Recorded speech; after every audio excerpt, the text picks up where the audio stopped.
Welcome. I'm Giovanni Zanalda, the director of the Duke Center for International Global Studies, and thank you to all the attendees for attending this webinar.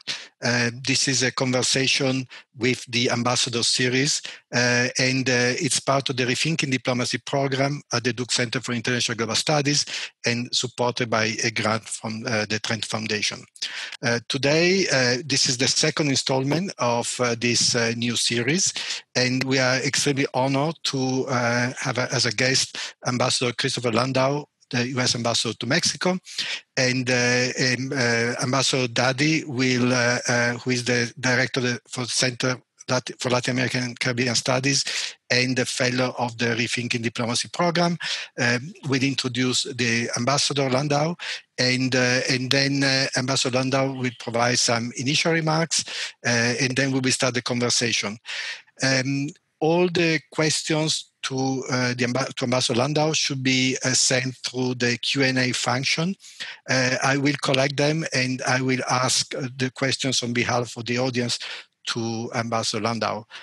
Patrick, thank you very much, and welcome to the webinar. Thank you very much, Dr. Zanalda, and welcome to Ambassador Landau. Ladies and gentlemen, this is a signal honor for all of us. Ambassador Landau is the steward of one of our most important diplomatic relationships in the world. Mexico is the overall, I believe, the third largest trading partner of the United States.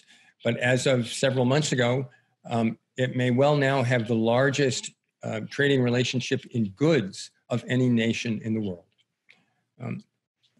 He manages not only a relationship with the government of Mexico, but a diplomatic establishment in the country and in Mexico City that is immense, again, one of the largest in the world. Indeed, it dwarfs virtually every other embassy in the Western Hemisphere. Ambassador Landau's background is really quite extraordinary. He was a summa cum laude graduate from Harvard, where he also earned a certificate in Latin American Studies, and a magna cum laude graduate from, I believe, also the Harvard Law School. He practiced law for decades in Washington, and is a fluent Spanish speaker. Ambassador Landau, it's really a pleasure to host you today. I think we'll get into some ticklish questions, but none, I suspect, will surprise you.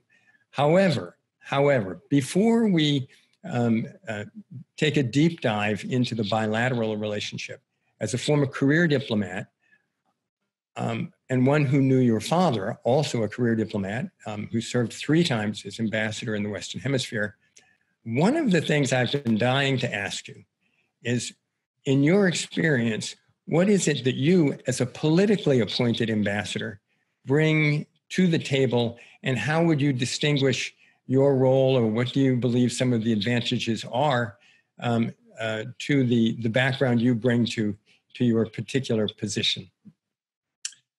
Thank you, Patrick, for that question. And first, let me take a step back and thank you for the invitation to this program. It's great to be here today with friends from the great Duke University. It's a real honor for me. So greetings here from Mexico City, where, as normal, it is a beautiful day and 72 degrees. The Aztecs were no dopes when it came to finding a place to settle down. They had the whole hemisphere to look at, and they chose this prime real estate here in the Valley of Mexico. And it's a great privilege and honor to serve in this position. So let me start with your question, though, because in a sense, my background is kind of what brought me here, and being here brings my life full circle. As Ambassador Duddy mentioned, my father was a career Foreign Service officer. So I was born in Spain in one of his early postings when he was a 2nd or 3rd secretary at our embassy there. And then he worked his way up the ladder in the State Department. And when I was all of 8 years old, he went down as ambassador to Paraguay in 1972. And So I went with him, not speaking Spanish, and was enrolled in the American School of Asunción, Paraguay in 4th grade. I had the great fortune that turned out to be an excellent American school. And so I was there for 5 years. The assignments for ambassadors, I think, were typically longer in those days. Now it's fairly rare to get somebody over 3, particularly as a career diplomat. My father served in Paraguay for 5 years. I lived there. Then he went on to Chile and Venezuela, where he was one of your predecessors, as you well know, Ambassador Duddy. So I went to boarding school for the States for high school and college during the years that my parents lived in Chile and Venezuela. But I always came back home and very much thought of myself as a binational or bicultural person. My upbringing in South America really, I think, was at a very formative age when it really marked my personality. And I was very blessed to learn Spanish at such an early age. And I always thought I wanted to follow my father's footsteps in the Foreign Service. I was all ready when I was about to graduate from college to take the Foreign Service exam. As you might expect, being the son of a career Foreign Service officer, I had a fairly dim view of political appointees, particularly bundlers, and did not take kindly to that, and never really imagined that I would come back as a political appointee. But my father said, look, go to law school, get a professional degree, then you can decide whether you want to go into the Foreign Service or you want to do something else. And so I followed his advice and I went to law school. I found, I enjoyed it. And, certainly the job opportunities were banging on my door when I finished, and that was very enticing. I always felt that was part of that the Foreign Service part of me, which I sublimated then as I became a lawyer, and really didn't do much with my foreign background for 30 years of practicing law in Washington. But I think it's because I learned Spanish so early, it always remained right there. I never did lose that. So I feel very fortunate about that. And, I'd always, I think, again, part of my upbringing, been interested in government service. The president offered, I'd been involved in Republican politics on and off over the years.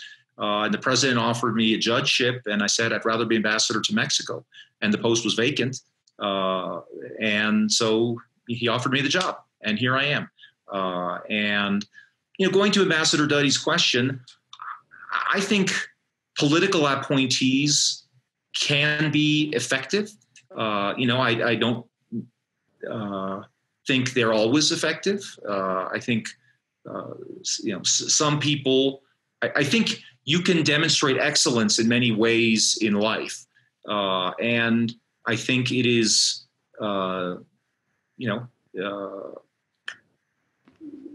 it is an ambassador's job, I think, is sufficiently flexible that you can, depending on the country, obviously, focus on certain issues that fit more into your particular background.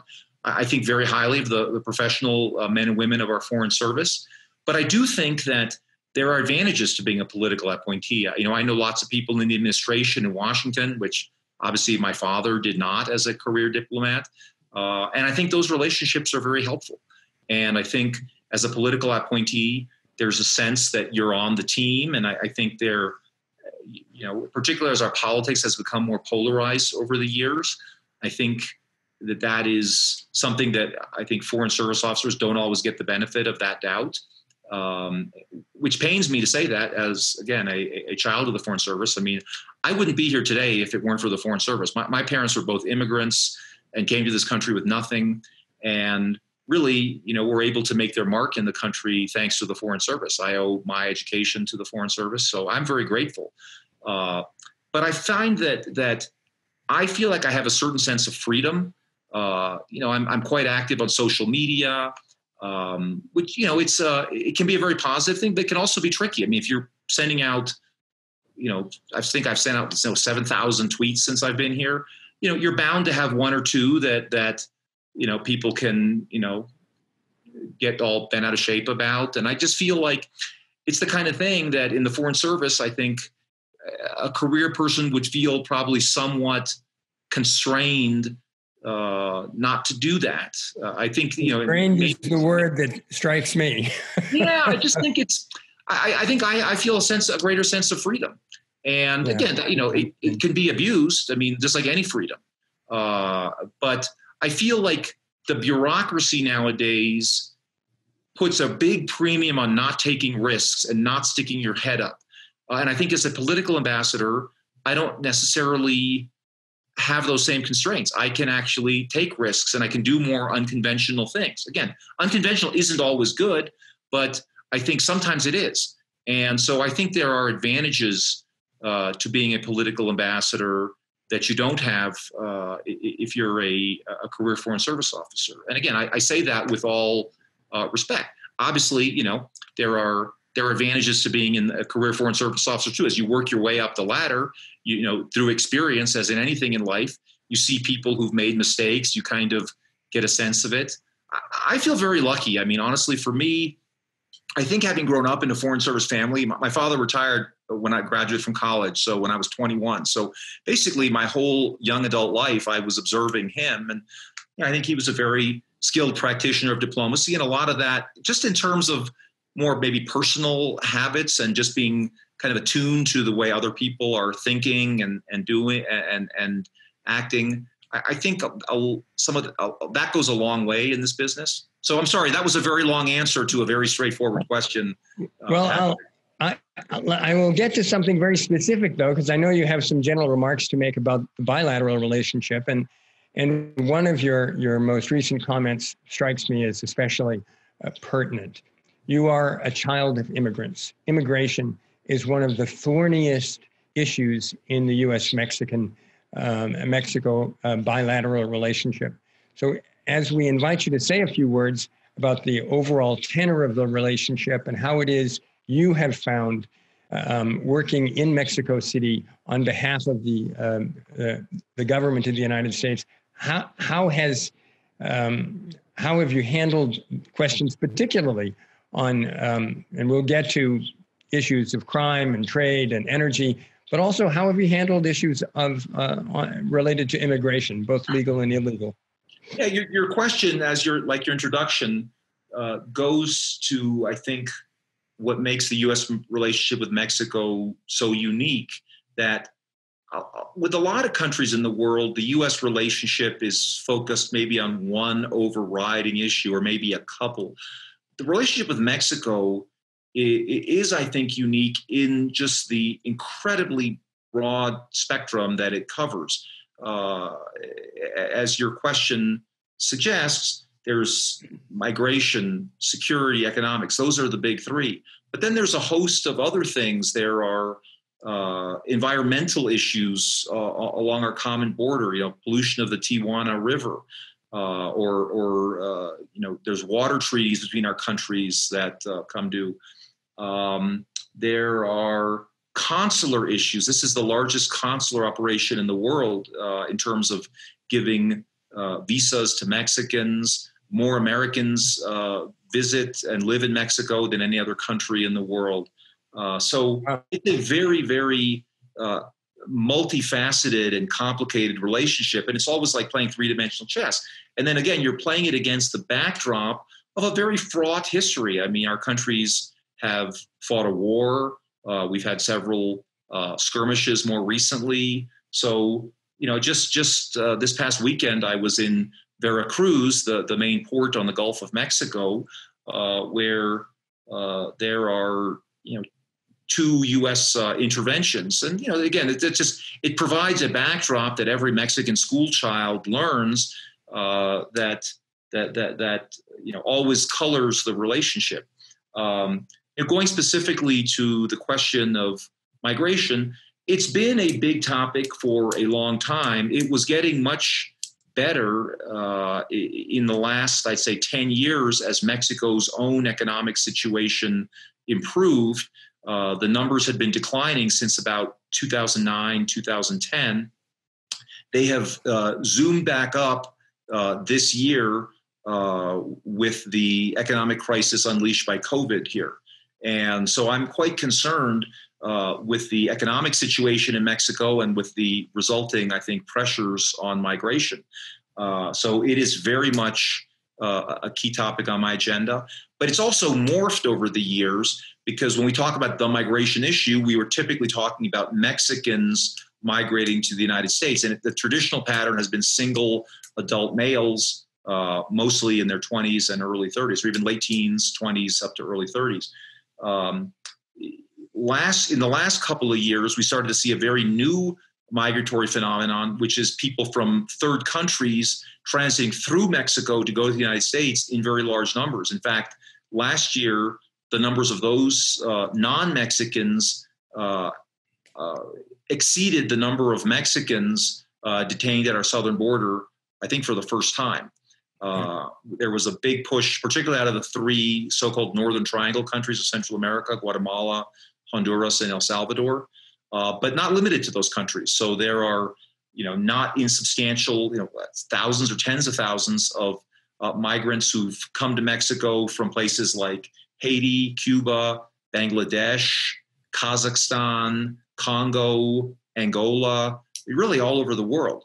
So the U.S. is a very big magnet. And I think for Mexico, it has meant some reevaluation of the migratory phenomenon, where traditionally they've been very pro-migrant because they've been thinking of their own paisanos who come to the States. But now, all of a sudden, when people are showing up from all over the world and entering Mexico illegally, there's a kind of a profound rethinking afoot here in Mexico about this phenomenon. So, I think it is fair to say that this issue has loomed very large in our bilateral relationship, and certainly during the pandemic, especially because that added a whole new public health dimension to the situation.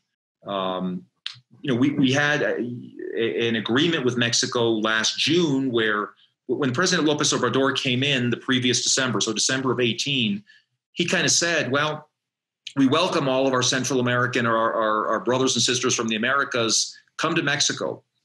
And they did, but they didn't stop there. They kept going on to the States. So last year, in the month of May of 2019 alone, we had about 140,000 people detained at our southwestern border. And that's not even obviously to mention the ones that eluded the Border Patrol. So, we're talking about very sizable flows. And I think the Mexicans realized that they had made a mistake. These situations are very dicey. And if you move the dial a little bit, that will only kind of open the floodgates. And so, I think, Mexico then recognized that it's not in Mexico's interest either to have an open borders policy. And they never have. They've actually not been a country that has received a huge amount of migration over the years. There have been exceptions, the Spanish Civil War and things like that. But, this was kind of a big shock to the system. And so, we've reached an agreement with the Mexicans that they will enforce their own migration laws and help dissuade these, very large numbers of people. At the end of the day, I think, we've got to work together to try to, I think, create systems for Mexicans to come work in the United States legally, insofar as there are jobs that otherwise would go unfilled. I think there is room, and there are programs right now for Mexicans and other foreigners to come work in our country, and then to go back to their country. And I think those programs make a lot of sense. And illegal migration, I think, the migrants have a very tough time. It's a very dangerous journey through Mexico, and then they're subject to exploitation in the United States. So I'd certainly like to see a return to the Bracero program of the 50s and early 60s that I think allowed a lot of Mexicans to work in our country, and then kind of bring a win-win situation. But it's a tricky issue. Yeah, I certainly understand that, and I've cited the Bracero program myself in the past as one that seems to offer a useful model. I'd like to change our focus just a little bit here, if I may. President Trump in the campaign and particularly in the early days of the administration was very insistent that the U.S. Wanted to have NAFTA renegotiated. That was accomplished. I asked a very similar question to Ambassador Barcena, the Mexican ambassador in Washington, just a few weeks ago. How do you think things are going in terms of that treaty and the trilateral partnership that it captures? I think that both NAFTA and now the USMCA created a useful framework that has allowed trade to flourish. You mentioned in your opening remarks that Mexico last year was the U.S.'s largest trading partner in goods in the world. I don't think many Americans realize just how deep our economic ties with Mexico go. There are, I think, our largest market for some commodities like soybeans, huge market for corn, and I think a lot of Americans just don't realize this is a market of 130 million people here right on our border. So it's a very important economic relationship, which it had not been historically. This is a relatively recent phenomenon. It's really incredibly important in North Carolina. There you go. No, it is. And I think when the treaty got renegotiated, I think a lot of people realized how valuable it was that the people kind of mobilized to say state by state and really even congressional district by congressional district, what are the benefits of this kind of trade? And it's, there's a lot of exports to Mexico now. And so you're right. Places like North Carolina, other, farm states and it's not just a question of manufacturing jobs leaving our country. That being said, there were some,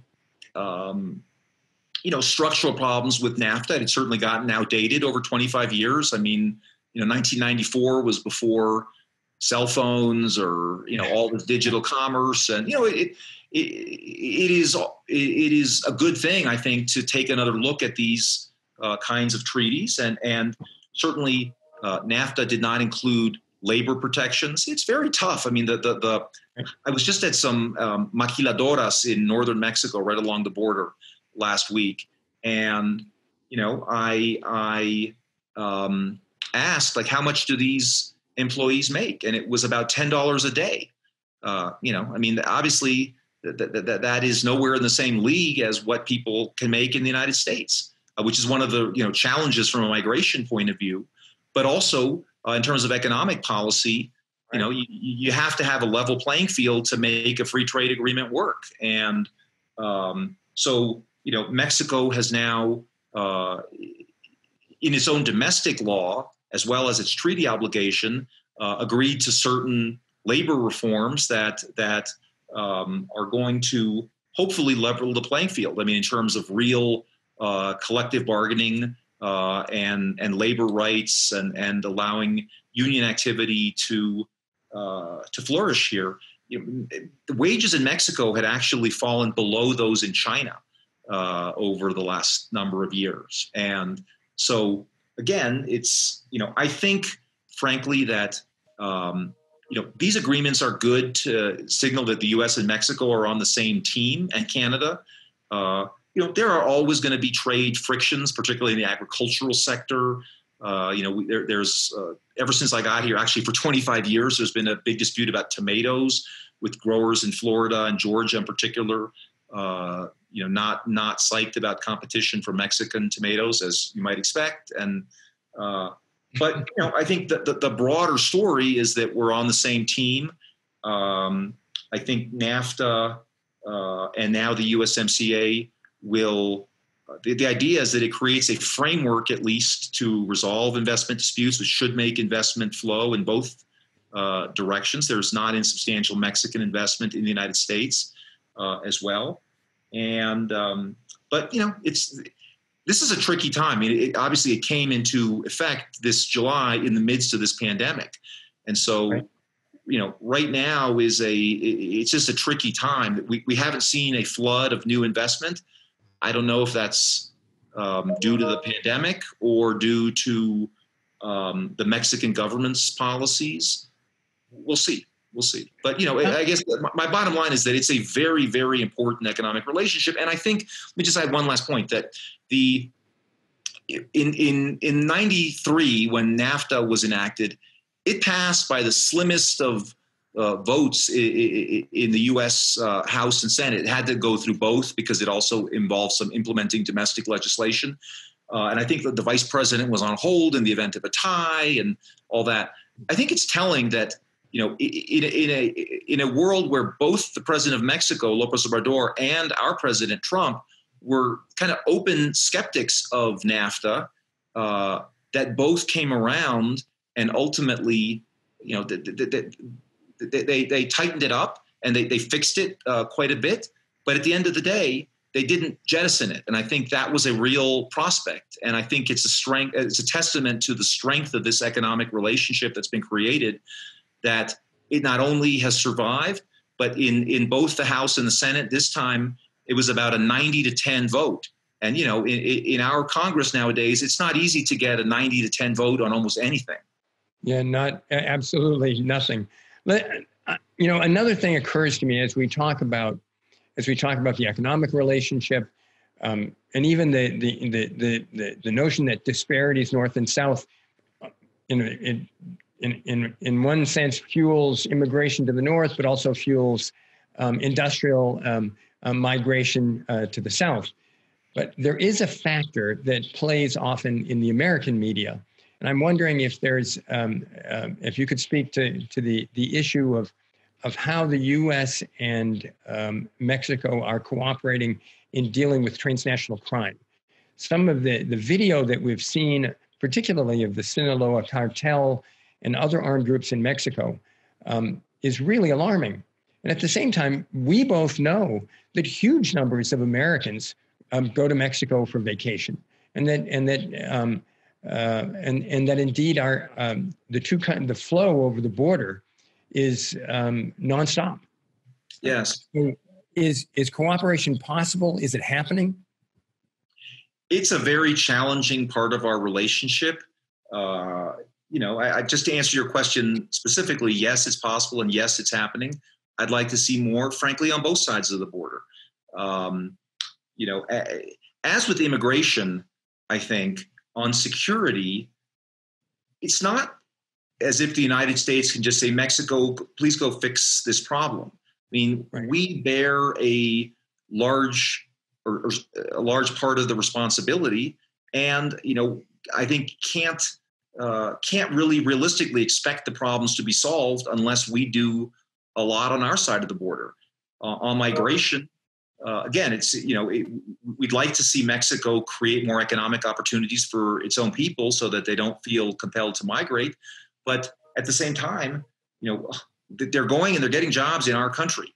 And, it is something that is within our power also to dry up the sources of employment. Because if they don't get jobs, they're not going to be coming. They're coming to work. And they're hardworking people. They're good people, but there's a legal process for doing this. I mean, this is, again, I don't want to go back to migration, but it seems to me it's, in my mind at least, both migration and security are issues where we really share the challenges with Mexico, and that neither side of the border can kind of solve the problem by itself. So that the answer to migration has to be on the U.S. side just as much as the Mexican side. I think that's equally true for security. I mean, Mexico has a big problem. This is obviously no big revelation with the power of some of these cartels. It's sad in the way that a lot of these people who are so ingenious in coming up with ways to commit crimes don't put their time and energy into trying to advance, licit commerce, because these are very sophisticated cartels, and they control a not insubstantial part of Mexico as a practical matter. By the same token, what is the source of their power? It's the money and the arms that they're getting from our country. And so I think it's one of these challenges that really is a two-way street. Mexico can't solve it all alone. And, so I think this is also something that we have to work on our side of the border, reducing demand for these drugs, reducing the flow of firearms to Mexico. It's incredible when you see what is seized sometimes from these cartels. I mean, there's 50 caliber Barretts. I mean, which, for those of you who don't know a lot about firearms, that's the kind of thing you see on the back of these, pickup trucks in Iraq and Afghanistan. I mean, they're kind of military style weapons. Super heavy weapons. I always say, I mean, I'm a constitutional lawyer. There's no Second Amendment right to export guns out of our country in violation of our laws. I mean, whatever the scope of the Second Amendment within our own borders, I don't think there's any question that there's no Second Amendment right to go send weapons from the United States to another country where they're illegal. And that's why we have our own legislation to control the export of firearms. And it's challenging to enforce. And I think that's something we got to work with Mexico on. But there's a lot of money in illegal drugs, like $60 billion. And so, it's one of these challenges that I think is just going to be an ongoing challenge. And it's frankly, I'm afraid to say, I think it's getting worse rather than better with the rise of synthetic opioids, a lot of fentanyl-based narcotics now, methamphetamines. These are things that can be manufactured in somebody's basement using precursor chemicals that often have legitimate industrial uses and are therefore harder to regulate. It's not as if we had that much success, in eradicating poppy fields and or coca fields. Or coca fields in Colombia, as you know, and so, or marijuana fields here in Mexico. So, when it starts to be, and those are open to the naked eye. I mean, a drone can see those, but, if it's something that somebody can produce, millions of doses of fentanyl in a normal sized basement, any one of which is enough to kill a normal adult human being, it becomes even more daunting. Yeah. Let me, by the way, that was a great answer, and I really appreciate your frankness on this. I think now it might be appropriate for us to go to our viewing audience.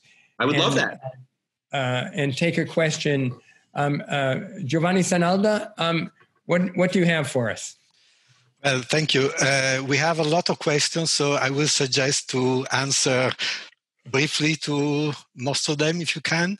I will try to be brief. Yes, as a lawyer, I'm usually quite good at being brief, but today I've been somewhat long-winded, for which I apologize. No, that was fantastic, but it's just that I want to make sure that we try to cover as many questions as possible. Just as a reminder to the attendees, the questions should be sent to the Q&A. We cannot ask questions that are in the chat room. Thank you. So the first question is from Catherine Ramsey, which goes back to your first answer. What do you think can be done to improve the process of nominating and confirming political appointees so they are better qualified than some of the bundlers we have had serving us in the past? I actually was very impressed with the advice and consent process in the Senate. I had,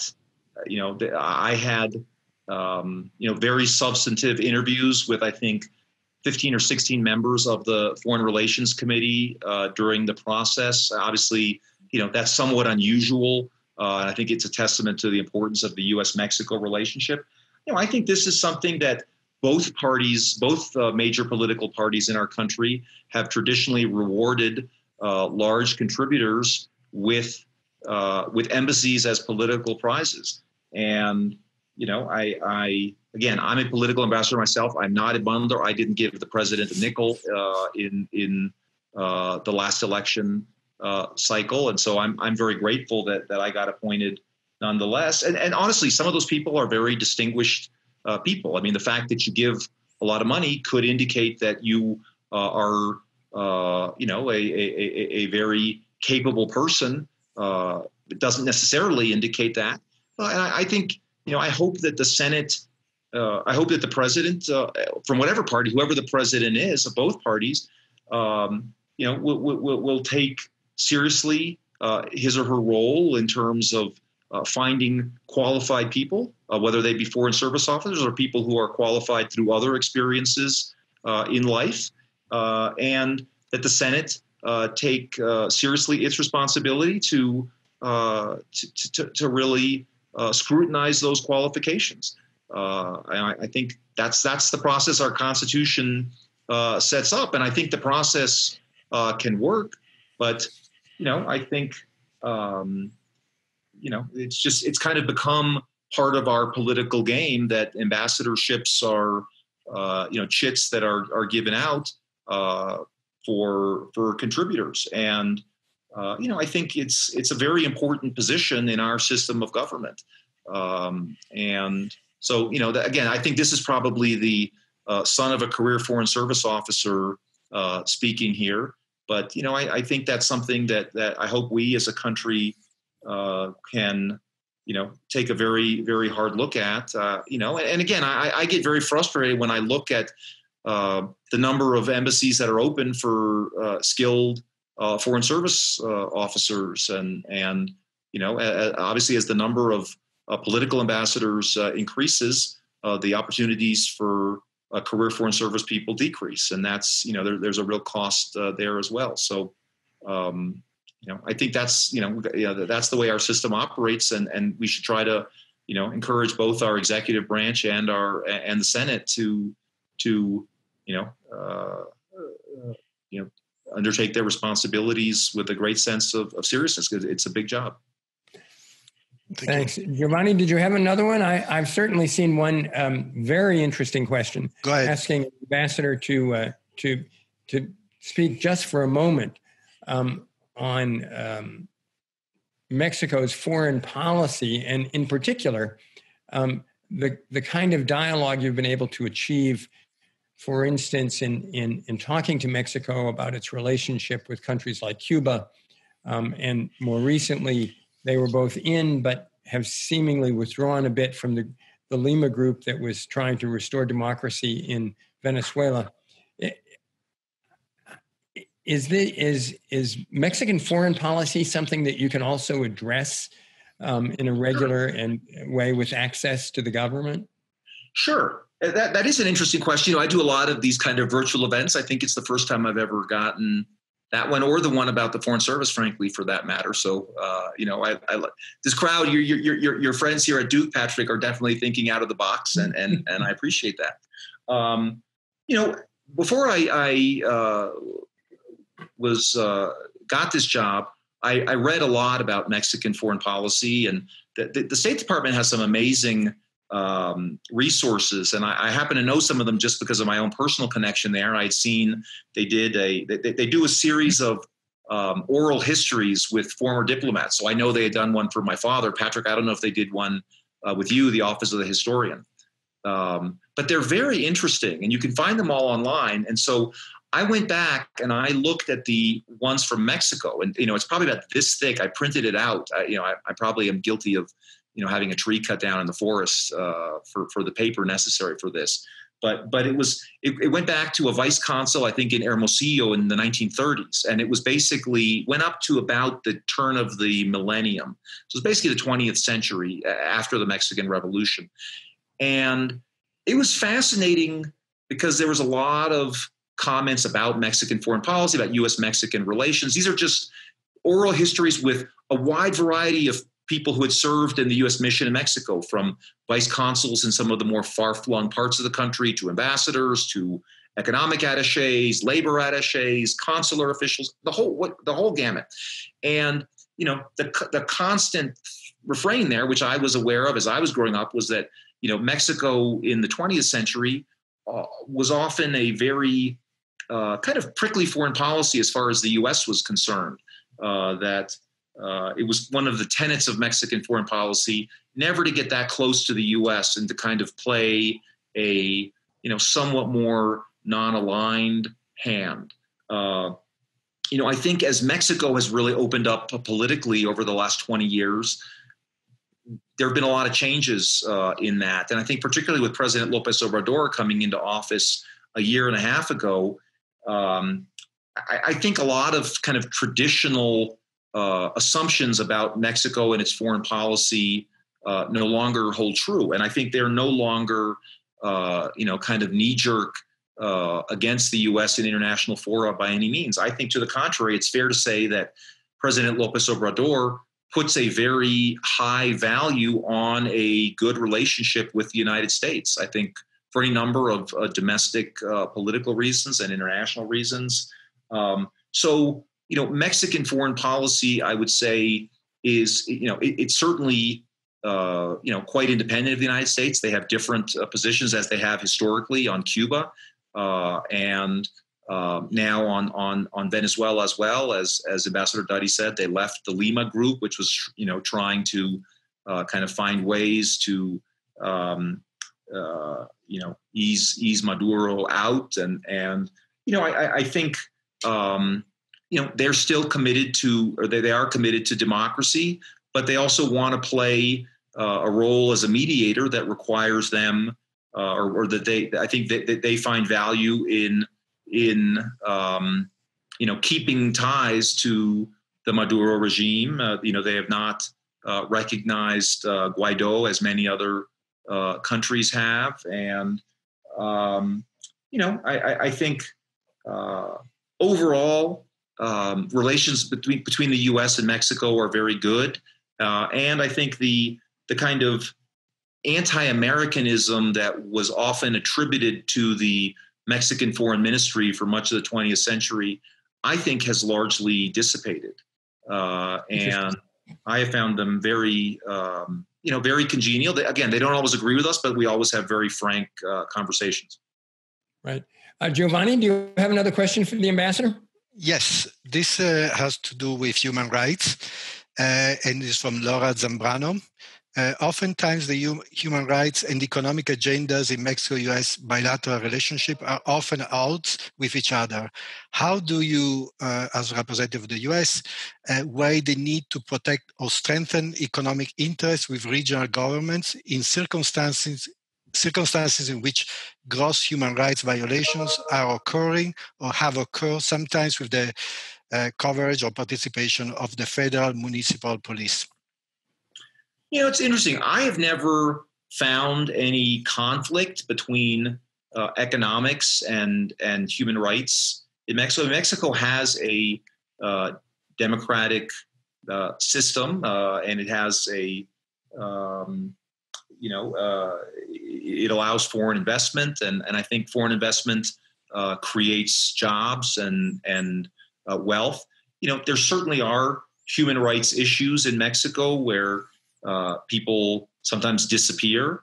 It's often hard to draw the line between the good guys and the bad guys. I think as the question suggests, that there's sometimes complicity through corruption and otherwise between particularly municipal police and organized crime here in Mexico. I was in Veracruz this past weekend, and I met with a collective of mothers whose children had disappeared.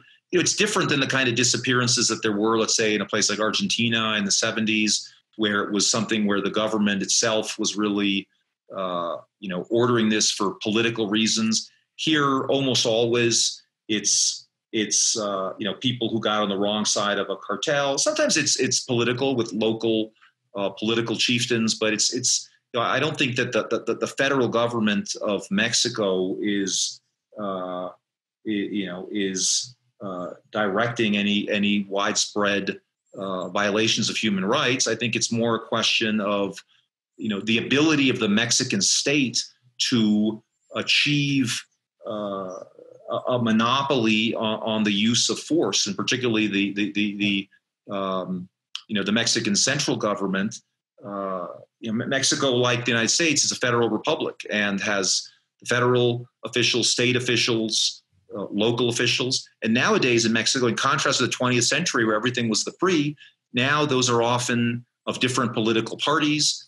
But the truth is, corruption, President López Obrador probably won as much as anything because of his stance on stamping out corruption. And I think, unfortunately, that is a big challenge in Mexico. It's historically been a big challenge, and it's one that we are, as an embassy, always very conscious of making sure that no security assistance is ever given to any. We want to cooperate on security matters we were just discussing about because we have a common interest in trying to take out these drug cartels.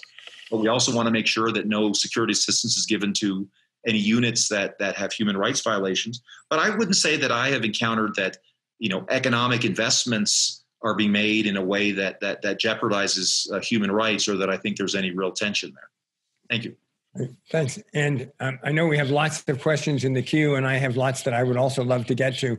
But we'll go to Giovanni because I know that we have more questions from our viewing audience.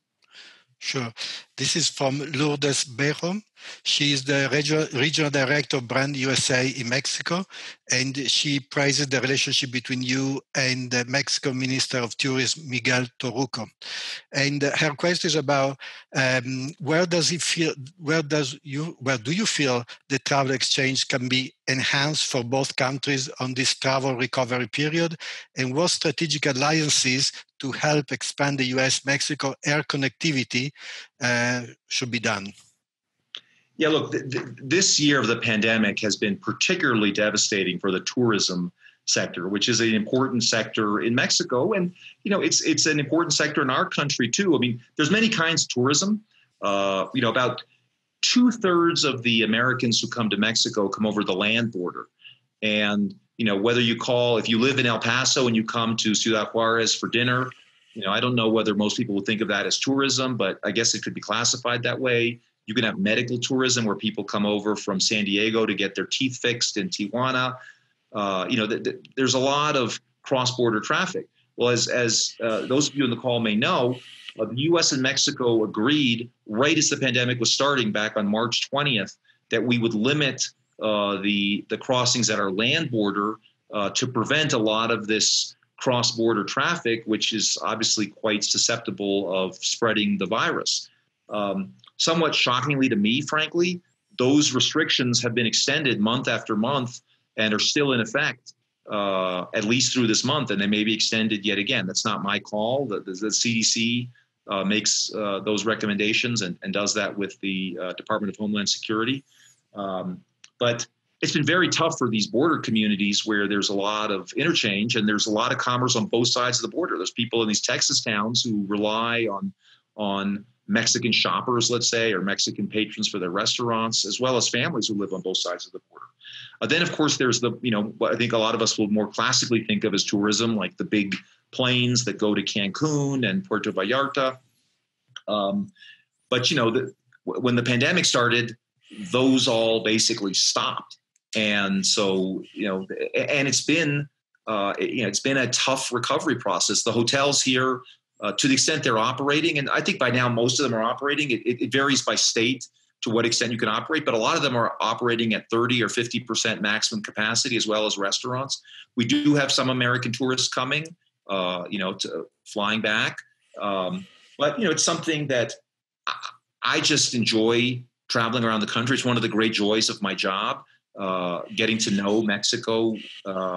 It's a huge country. If you put it on a map of the U.S., it would stretch from kind of western Montana, kind of would be where Tijuana is on the map, and kind of Charleston, South Carolina would be where Chetumal in the Yucatan is in the southeast. And it's got 130 million people. There's many, there's mountains, there's beaches, deserts, jungles, cities, countryside. It's got a lot going for it from a tourism point of view.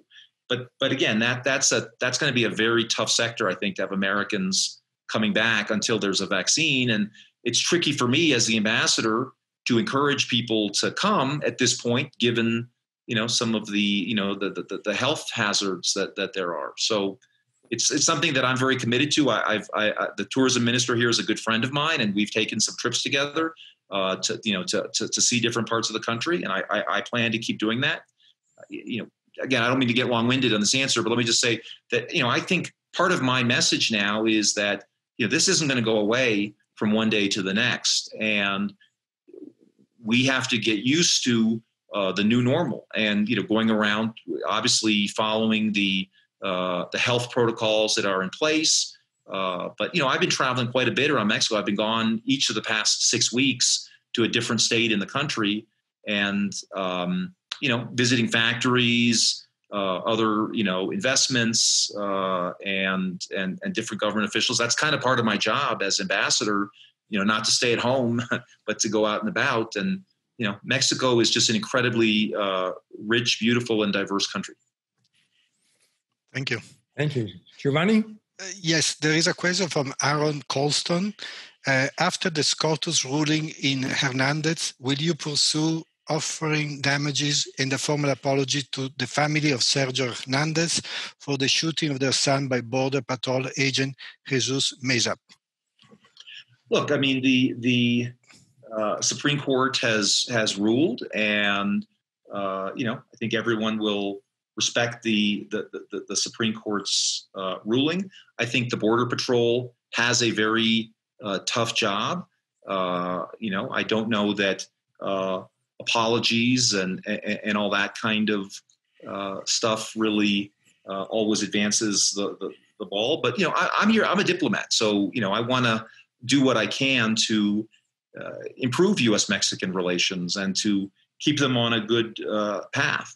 And obviously, any shooting is, whether it's in our country. I mean, Lord knows we have gone through, some big convulsions in our country about the role of law enforcement, and law enforcement's also present on our border.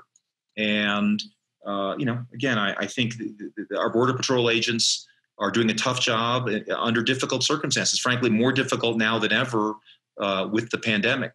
The Border Patrol has to deal with a lot of very tricky situations. So I think that's all I'll say in response to that question. But it's a good question, and it's too bad that now putting on my hat as a non-lawyer, I mean, as a diplomat and not as a lawyer anymore.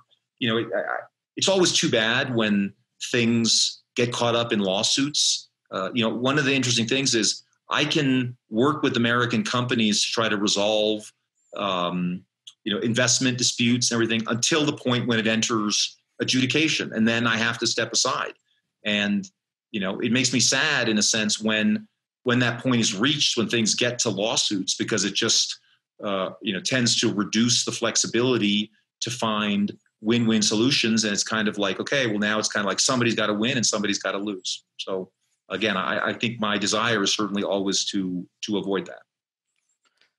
Actually, following on that, there's a question from Sergio Fernandez. How has López Obrador's sudden cancellation of U.S. state firms' investments, take Constellation Brands' multi-million-dollar factory canceled after a local poll, impacted the U.S. outlook on investing in Mexico?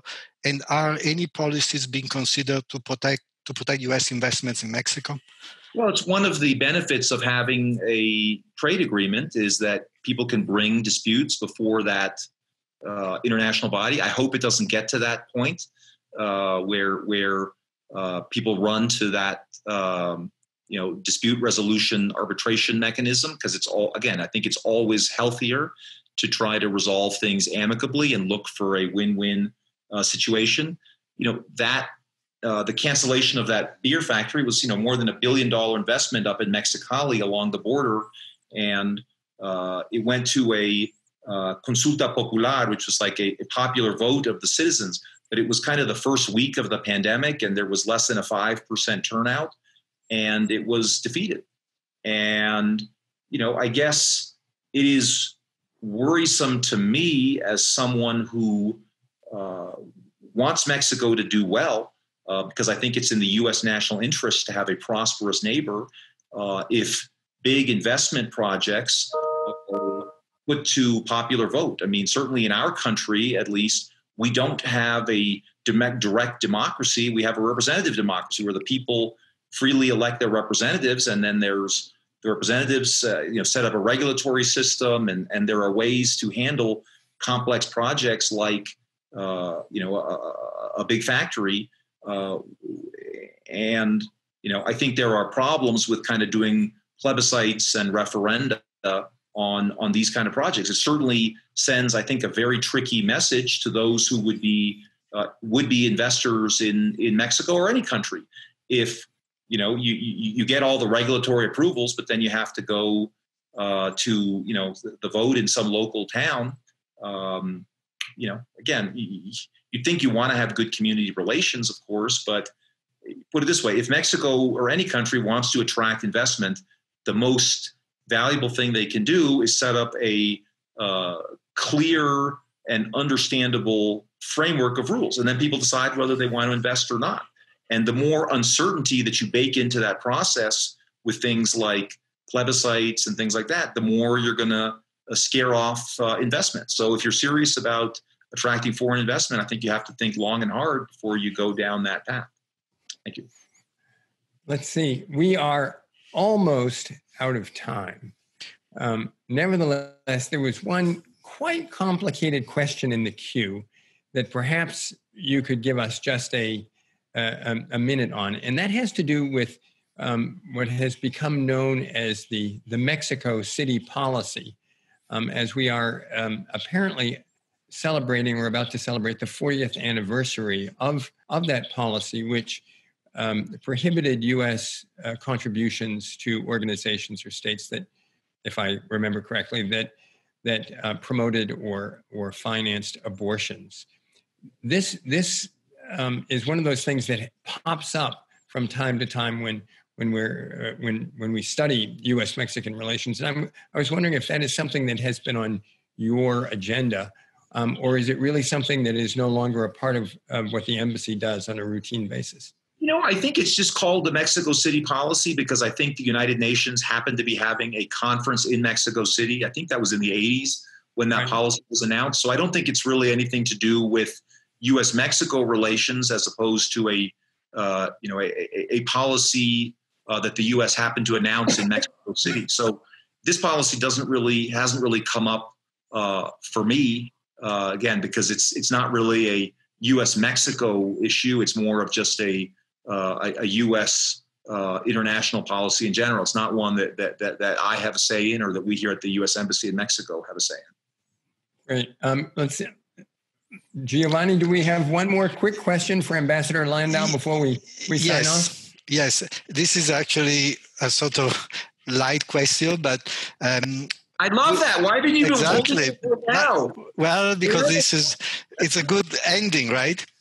Who is your favorite Mexican author and why? And this is from Antonio Arce, who is a colleague of ours.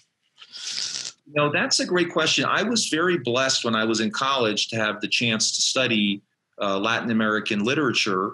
I took a couple of courses in it. One actually taught by Carlos Fuentes, who was a great Mexican novelist and diplomat in his own right. That was a very popular course, by the way, at Harvard when I was there. I mean, he used to fill up Sanders Theater, which had, an audience of hundreds of people. And so, read a lot of his things as well as things by others. I had a literature professor called Juan Marichal, who was a very distinguished, not the baseball player, another Juan Marichal. I know that one, Marichal. Okay. Well, anyway, I really like Octavio Paz. I think he had very interesting things to say and kind of didn't just spout the kind of traditional party line of what was intellectually fashionable in his day. And obviously, he's a Nobel laureate. And I recommend that anyone who's interested in Latin American literature read The Labyrinth of Solitude. It's a great read. But Mexico's produced a lot of very fine authors. Juan Rulfo, Pedro Páramo is one of those classic books as well. And these are all pretty accessible books. They're not War and Peace. So one of the things that I actually must say I regret in my current job, when I was a lawyer, I actually had a lot of time. I'd get a case in the Supreme Court and I'd read all the relevant cases and I'd sit there and I'd analyze it with, analyze the issues in my case with my colleagues and I'd, write the briefs and, I might spend weeks thinking about an issue. Now as ambassador here, as we kind of been discussing, it's like drinking from a fire hose. I mean, I don't have the luxury anymore of kind of really taking a deep dive into an issue. I mean, I'm kind of handed, talking points when I'm on the way to a meeting.